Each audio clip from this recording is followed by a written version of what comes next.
Hi, everybody. Welcome back to another exciting Cizzles, the only place to ingest the latest technology for higher education and related services.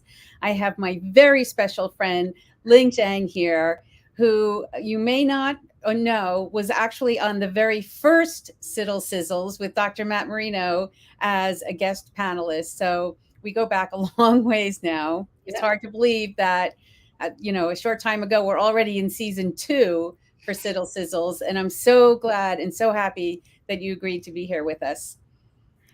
Yeah, it feels so good to be back home. So I consider Seattle as my home. So yeah, I'm Oh, so I'm happy. excited right now. So, why don't you tell our audience you have a new position now that you're not directly working with CIDDL, but you are now in a new state? Why don't you tell us a little bit about where you are and what you're doing?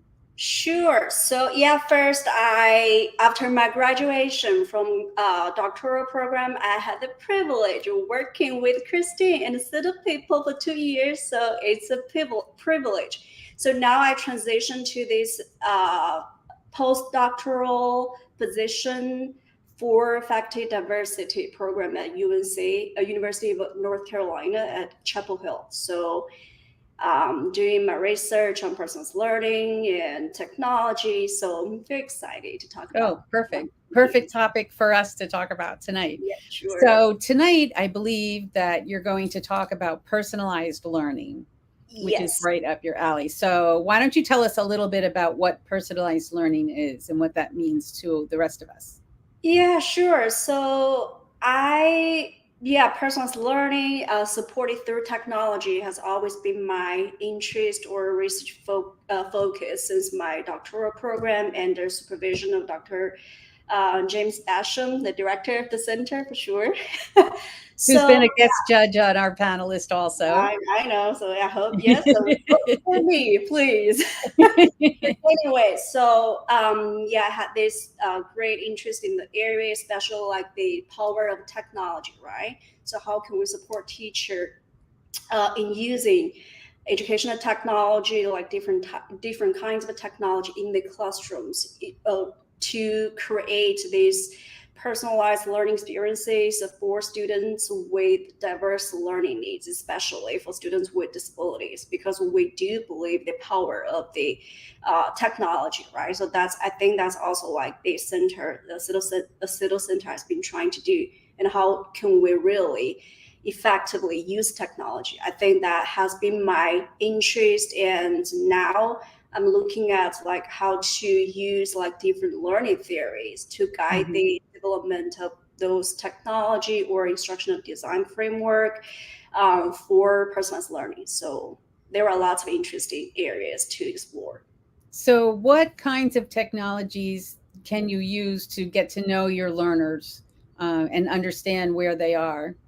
Yeah, that's a great question. And that's something, so the short answer is there are tons of technologies, right? So I think the great examples like CIDDL has been creating lots of useful resources, like different kinds of technology. And how can we use different kinds of technology to collect student data or to like implement different instructional strategies, right?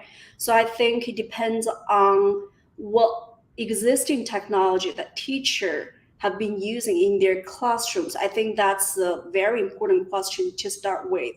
So like sometimes if you ask teacher to use some new technology that they are not familiar with, maybe that can create extra burden to them. So I think that's one first question I would ask. Okay, what technology have you used in your classroom?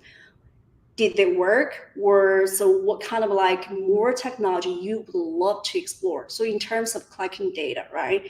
So for some teacher who are using like a learning management system, so that's a great tool because it has some built-in functionalities, features that teacher can like send out survey, like short survey, or Mhm. teacher can just have some quick questions like items for student to finish to be able to test or to be able to get the better sense of where the students are in terms of like this topic or knowledge, skills, things like that.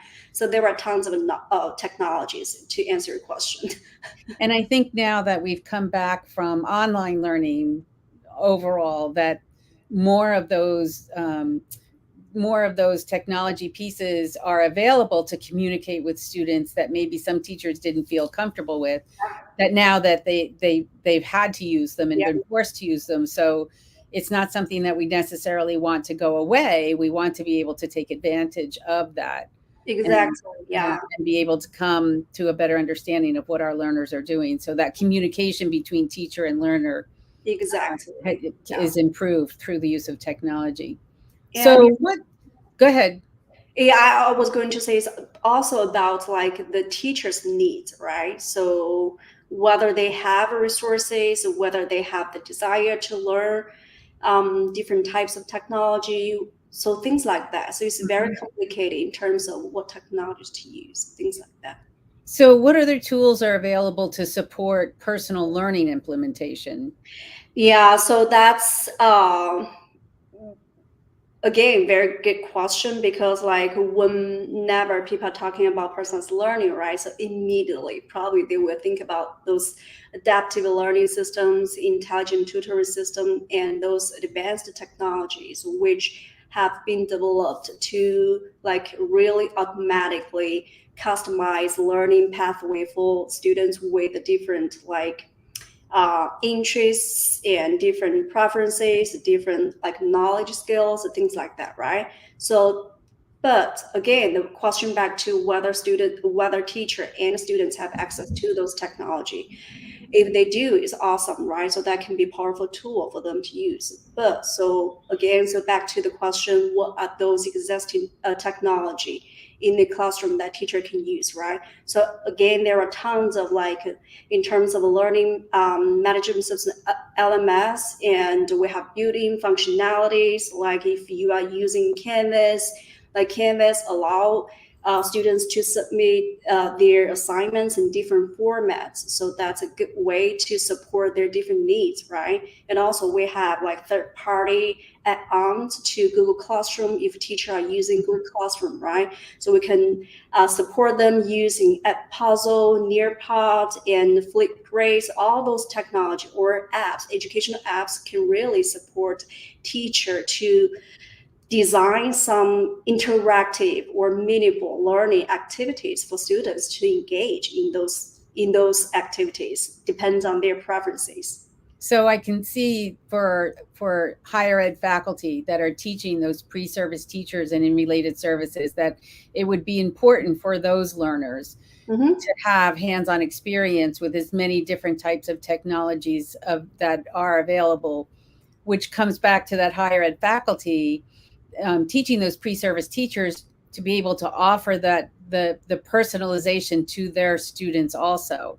So it's not just our teachers helping their students in K through 12, but it's also the higher ed faculty helping our pre-service teachers understand all the different technologies and how they can be used to not only provide a lesson, but to get to know your students and to be able to offer them different modes of representation, just like so I can see how the universal design for a learning platform would be a huge tool to be able to understand exactly where these things fit in and how they would be able to come back and support our pre-service teachers.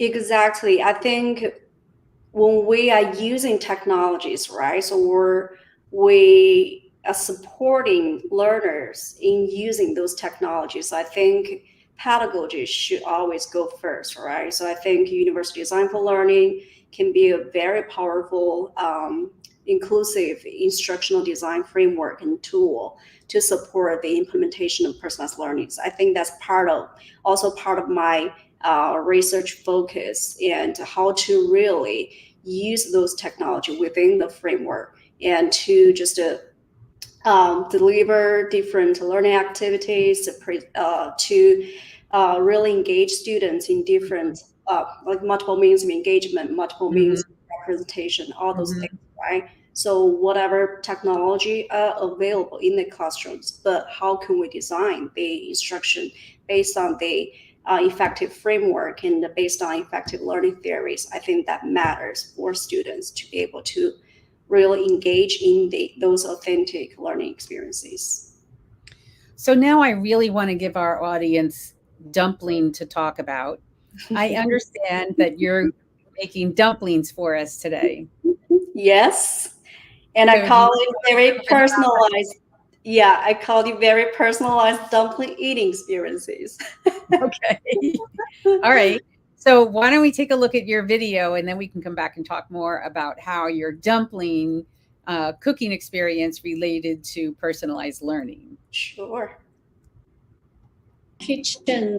Okay, so let's get started. I'm so excited. So today, let me show you my ingredients first. I'm going to make 4 types of dumplings. I wanted to make many choices. So that's all my ingredients here, and then I show you a little bit the kitchen technologies. So I'm going to use all those tools to help me, and also very low tech, right? But don't worry. Also, I have a laptop with me, and because sometimes I want to check if there is any recipe for different shapes of wraps. So as you can see, I finally got all ingredients for my fillings already.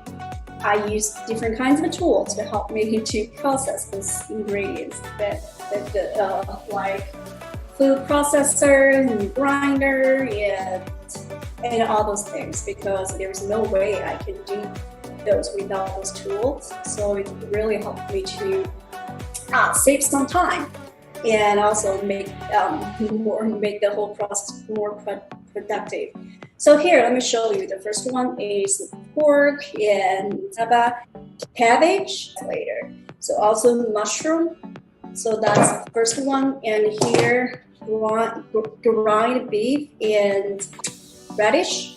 So here, shrimp and chive, as you can see, and also steamed bacon, tofu, and carrots. So that's the basis of my 4 different fillings. And here, as you can see, I also have cilantro and green onions, but I separate them because sometimes either people hate them or love them. And also you can see 2 ingredients I usually will put in my fillings. The first one, garlic, and the second one, eggs. My fillings as well, because sometimes I feel like it can make my fillings smoother. So here, and I really don't use a lot of seasonings, and because I want to keep the vegetables and meat, the flavor. And so, but of course, I will use salt, and I will use a little bit olive oil, because sometimes I feel like olive oil will make my fillings smoother. And here comes my secret ingredients. Then after you guys watch this episode, and there is no secret about yummy dumplings anymore, because anybody, if you use this soy sauce, you can make dumpling as yummy as Ling's dumplings. So, but I'm not afraid to share my secret. So I will put a little bit soy sauce in my other ingredients.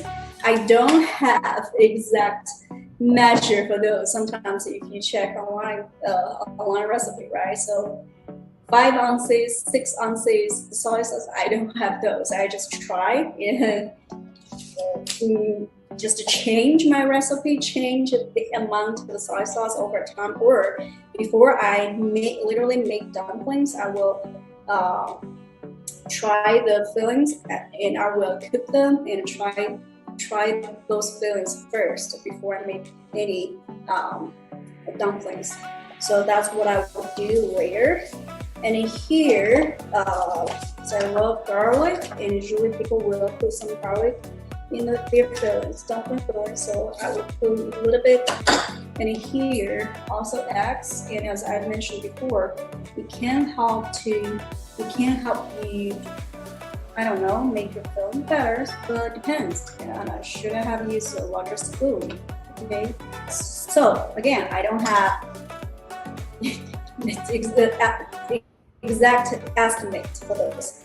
But for the beef one, I do want to add cilantro because I think I made these fillings before and the people did like those. So I will put cilantros in the beef dumpling filling and not bring onions because there will be too many flavors for one filling. So here we go. All fillings are ready. Look at those, so pretty. And it smells so good. So I hope you guys can smell those through the screen. And also, as you can see, I am pan frying all those fillings because I don't know how they will taste. So I won't taste them before I literally make dumplings. So we shall see. And I can adjust soy sauce, the amount of soy sauce, salt, and probably I can add some other seasonings if I don't like the taste of any of those. Okay, so now the fillings are ready. I did adjust a little bit to the beef fillings, but now they're all ready. And so I'm making wraps, and what I did, I think, again, so no exact amount of flour, so I just add 3 cups, I think, and some water and mix them up. So that's the base for my dumpling wrap. So as you can see, I'm trying to make wraps using this rolling stick. So I wrap each of the tiny dough, one of those, and I already made one. So so here we have large ones, and again, so it takes practices. I think that's what I want to say, because the more you practice, and the better you will get. So here I can show you. So this dumpling, because we use the chive juice in this shrimp dumpling, so I'm going to use this greenish wrap to make dumpling too. Okay, don't judge me, but we have different kinds of way to make dumplings, and so as you can see on the YouTube and all those different kind of shape, apparently the first one is most difficult one, and it's not the prettiest one, but it's fine because again, you need to practice, and I made dumplings a lot still. Need to practice. Okay, so here most according to the previous data, but we don't know yet, right? My guess today will like them, the most were not. So let's give it a shot. Okay, again, so this wrap is the softest one among those 4, which means I may need to change my dumpling into another type of dumpling. Sometimes we don't call it dumpling, we call it baozi or soup dumpling. So it's easier because the wrap is easier for me to make baozi here. So I got vegetable dumplings and baozi soup dumplings, so they're different in the same color, but you can see the different shapes. And here we have pork baozi or pork soup dumpling, and they're so cute. Every time I love making them because it's just so cute. We have all those dumplings already. So what I'm going to do, you have different ways to cook dumplings. You can pan fry dumplings, and you can just boil them, and it can give you, they can give you different sort of tastes. Like if you pan fry, so if you like crunchy food, right? So that's the best way. And if you don't care for crunchiness, so you can just avoid them. So what I'm going to do is pan fry some of those and boil some of those. in case my guests would prefer different types. So I will cook them and they're exciting. I will let you guys know how it goes. Okay, see you later. Hello everyone, so welcome back. So as you can see here are my beautiful guests. So and then we've already had dumplings already, so I can show you guys a little bit. So we have pan-fried dumplings, different shapes and different shapes and different colors, if you can tell the differences. And also this one is boiled one, so different types of dumplings. And my gracious guests brought roasted duck and beef. Okay, everyone, so now we're done with our dumplings and it's dessert time. Yeah, my favorite time. And after the dumplings, it's time for us to self-evaluate, especially for me. So I want to get some feedback from my guests. So can you please tell me which dumpling you like the most? I like that one with the mushroom. I think with some carrots. And I think The beef one? the dark food one is Yeah, the dark food. How about you? I liked the one with baozi shape, with mushroom in it. Oh, the pork one. Yeah, the pork one mushroom. really good. Yes, yeah. And Fried, pan fried or boiled? pan fried. Yeah. Well, interesting. Yeah. Yeah, we do have different types, right? Yeah, pan fried one was a little bit saltier, I think. So that was Yeah, that's a good one. yeah, that was delicious. Mhm. And what I didn't like, Yeah, you didn't like them I both. didn't like anything that was not with lao gap. Well, that's easy to solve, right? Because you can put logamma to any of those. Okay, that's a good one. Okay, how about you? I also love the pork dumplings. I think it's the feeling that I don't do a lot, but my hometown people just use pork a lot, so it reminds me. No. Yeah, I like the pan fried one because it's something that I don't know how to. Ooh. And the pan fried give it a feeling of like crunchiness. Yes, on the bottom. that's what I love. It's really good. So that's data I want to collect. So for me to improve. Oh, that was fantastic. Thank you. Oh my god, it brought back so many good memories about dumpling party, like that one and the one had in Kansas and all those good memories. I'm so happy right now. Oh, that makes me so happy. Yeah. That was great. Like, I love the idea of you bringing them together and personalizing the meal. It's exactly what we want our higher ed faculty to do with our teachers, so that our teachers can then go back and do that with their students. And the better that we make that experience for those pre-service teachers and those pre-service related services, we make that experience great for them. They're going to want to bring that to their students, and then those students are going to have a better experience when it comes to learning. And isn't learning supposed to be fun? And it's supposed to be a community event. So I love that you did this. It was so great. Yeah, so I think something that we didn't say from the video, I think is like very interesting, because like before the party, I think because they are my new friends, so I didn't know them very much. So that's something I want to know better, right? About them, about their preferences, like their interests. So I just asked them two very simple questions. Do you have any dietary restriction? Do you have any preferences? They didn't give me any. They didn't give me too much information, but doesn't mean there is no variability among them, right? Just like your classrooms, you didn't get much information at that point. Doesn't mean the learner variability doesn't exist. So that's why I love to invite making dumplings with them. That was a part of my dumpling party planning, but we were running out of time, so we didn't get to that part.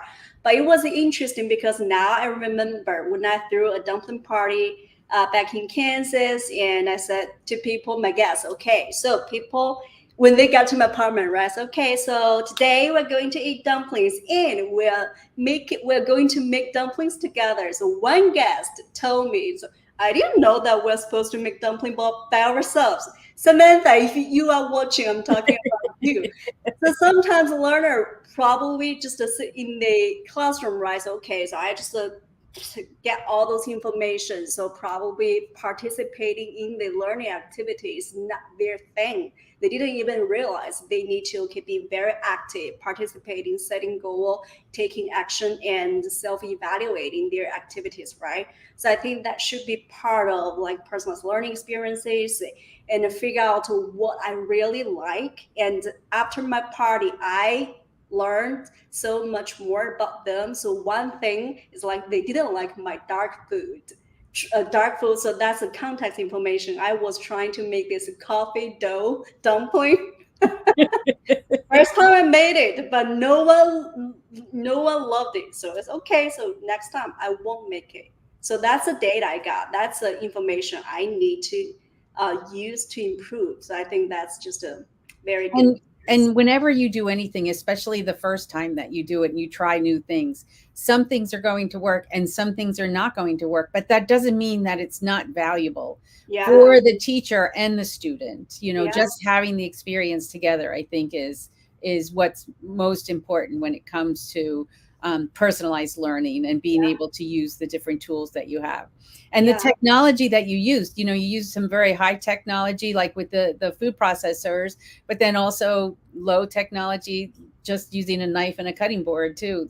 When we use those tools, when we're trying to do the things that we do, which is to teach our students a specific lesson, but there's a lot of different tools that we can bring into those lessons. Exactly. It also depends like what technology are available to you, right? So back to our questions at the beginning. So I think that all those factors need to consider when we are trying to design the best personalized learning experiences for all of our students. So, and I was thinking too, when you were talking about your measurements, that you don't measure things. And when I cook, I measure everything exactly because I'm a chemistry teacher and I worked in a lab, and, you know, we have to measure everything exactly. But it doesn't mean that, you know, that the way that we do things is necessarily right or wrong. It's just a different flavor that we have, that we add to our personalized lessons, and that we add our spin into it too. So if, you know, if you're one of those people that has to go by the book and keep everything exactly the way the directions say, let's say, you can still do a personalized learning lesson. And or you just have to try it. You just have to try it. And then the other thing I was thinking of too was that you have to practice first. So you were testing and tasting the ingredients that you were making, cooking small pieces of it, and then tasting it to check for seasonings. And we can do that as educators too. Yeah, we can do that. We can try small little parts of lessons to see how they work and adjust as we need to. Yeah. So, yeah, I thought it was perfect. Another thing I do want to point out is it's a group effort. It's a collaboration effort. It takes a lot of time. So I remember, so that day took like a couple of hours for me to prepare for that. So there is no way that teacher can do all those by themselves without any technology, right? So I think that's a very important message. You need to collaborate with other people. You need to collaborate with your colleagues, with other stakeholders in school systems, and you need to collaborate with your students. So figure out a way together what works for them and what do they really like, things like that. So I think that's very important. Yeah, I think so too. And I think that that's an important message for our viewers when it comes to thinking about CIDDL. That's what we're here for. We want to collaborate with you to find out what technology works well for you. Where are you missing pieces of technology that can help support you? You know, if you want to do personalized learning lessons and you're not quite sure where to start, go to the CIDDL community and join the community and ask those questions. So there are tons of like useful resources created by CIDDL. So I think sometimes we just need to figure out things together, right? It's not like, okay, technology are there already, so just go ahead, use them. It's not like that. It's like a Right. collaboration and figure out things for your student in your given situation, in your given context. Right, So, right, right. And so for our viewers, please join the CIDDL community and ask those questions. And we have a large community now that's growing every day, and we really have a number of different collaborative resources available and experts out there that can support teachers and in their pre-service programs. So I think that's great. I have a very important question too. Who made the dessert, and do they want to be a CIDDL chef? Because the dessert looked amazing. oh, that's unfortunate. They bought the dessert from the grocery store. So I don't know. Sometimes you have to buy things off. Yeah, the sometimes, yeah, because you are not supposed to do anything by yourself. That's a Yes. lot, right? Yep, that's great. Well, I have to say this experience was a wonton in a million experience. It was very fun. I've always been intimidated by dumplings, but you've inspired me now to go and try to make some dumplings for my family, and maybe we'll even have a little collaborative family party to make dumplings. Yes. So Mhm. is there anything else that you'd like to add for our viewers about personalized learning and making dumplings? Okay, two things. If you want to collaborate on personalized learning, just contact me. I think you can find the information about me on CIDDL, still CIDDL side. CIDDL.org. Check out the website. Yes.